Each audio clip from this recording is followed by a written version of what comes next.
এই শাড়িগুলো আমি অলরেডি আগের বছরে দিয়েছিলাম দিদিদেরকে।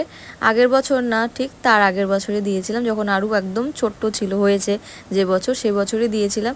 তো তার জন্য ওখানে আমাদের তেমন কিছু পছন্দ হয়নি বলে আমরা চলে এসেছি একদম। এটা হচ্ছে কালীমাতার উল্টো দিকে একটা দোকান রয়েছে, এই ধরনের মলমল কটন যে শাড়িগুলো সেইগুলোই। তো ওই দোকান থেকে আমাদের শাড়ি নেওয়া হয়ে গেছে। এখানে কালীমাতারই একটা সেকশন রয়েছে, সেখানে ছেলেদের জামা কাপড় পাওয়া যায়, সেখান থেকে আমরা নিচ্ছিলাম এই যে ছেলেদের জামা দেখছিলাম।